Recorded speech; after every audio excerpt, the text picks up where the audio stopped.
There will only be 7 planets left after I destroy Uranus.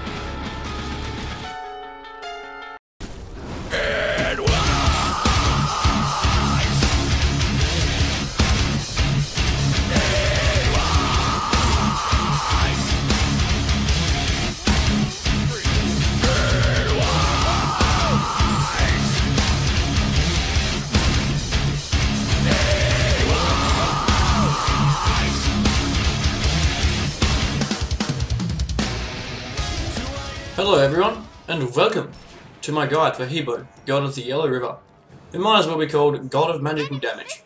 Hebo is a mage with extremely strong magical damage. I would call him the glass cannon of Smite itself. For those of you who are unaware of the meaning of glass cannon, it means that he deals out hits like Dwayne "The Rock" Johnson after you've angered him, but takes hits like a 5-year-old girl. Once again, I'll be explaining his abilities and some build options. And if you don't agree, well, fucking good for you. An ally has been slain. Right, so Hebo's passive Steady Flow is an excellent way to use your combination of abilities quickly to burst down your opponent in a matter of seconds. As you will notice in the bottom left hand corner of the screen, his magical power increases with each ability used. But it only lasts for about 5 seconds, so you gotta be fucking quick.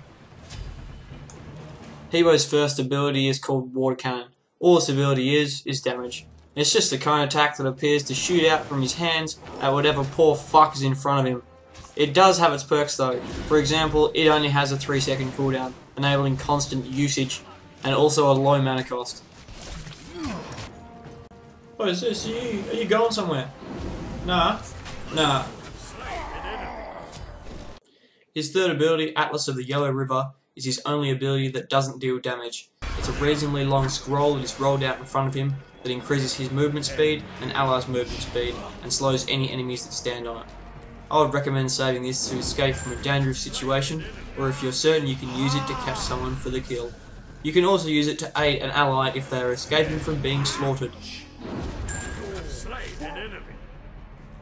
Water Spout is the name of ability number 3. An ability that has a good range for poking at enemies in your lane and wiping out the back throw minions in a minion wave.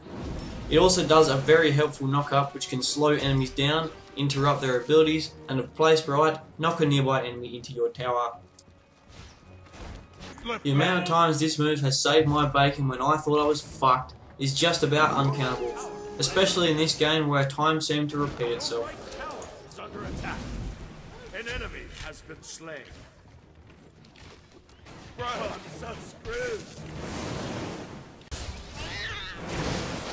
Enemy missing middle. We need more. I'll get left lane. Get left lane.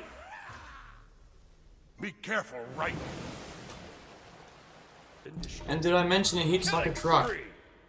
Killing spree. World ends. Killing spree.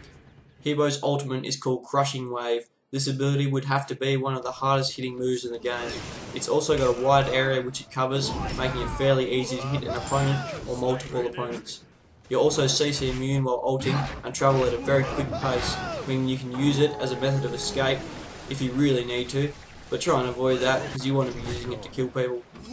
I think the best thing about this ultimate is that no one expects the damage that it can do to them, meaning you can completely take people off guard and they're dead before they can have time to react. Apart from saying, fuck that cunt, just wrecked me. Surprise, motherfucker! What's that, guys? How do you build Hebo? Oh, there's only one way you can do that. And that way is like a glass cannon. I believe this because he's able to do that much damage that generally you can use it to overpower your enemy before they can do enough damage to kill you. But don't go initiating team fights or anything because that would just be fucking stupid. I'll be honest, my build for the beginning of the game is pretty much the same for most mages, depending on what lane I'm in. If I'm in solo lane, which is where I prefer to be with Hebo, I'd buy what you see here, which is Boots of the Magi, Hand of the Gods, 1 ward or health pot, 1 mana pot, and the trusty Vampiric Shroud. If I'm in the mid lane, I'll just swap out Hand of the Gods for Aegis Amulet or Beads of Purification, depending on who I'm up against.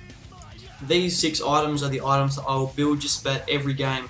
I take Obsidian Shard second because of its magical power and penetration, and because it's a cheap item to buy for the beginning of the game. Rod of Tahuti because its magical power is on steroids. Soul Reaver because that extra hit can do oh so much damage. And Book of Thoth and Bancroft's Talon just solely because of their high magical power also. But I know there will be a lot of you out there that will not agree with this because it makes him too weak. Well, I've got another build for those of you who are a bit more of a Pardusi if you want to. Swapping out Obsidian Shard for Warlock Sash can get you a significantly higher amount of health to travel through the game with. And if you find yourself being crushed by physicals, swapping out Bancroft's Talon for either Celestial Legion Helm or Dynasty Plate Helm can give you a bit more insurance to keep you alive. Just a couple of things before I finish up. If you're getting smashed and don't have enough time to inflict damage before you die, I would heavily consider buying the active Aegis Amulet, because then you don't have to worry about wasting money on defensive items. But you can if you want to, it's all up to you. But apart from that, it all depends on how well you're doing and who you're up against. And try and get fed, for God's sake.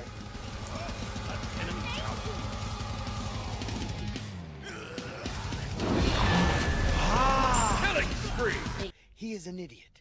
We have purposely trained him wrong, as a joke. Once again guys, thanks for taking the time to watch one of my videos, and hope that you'll have a better knowledge of Hebo in the near future. I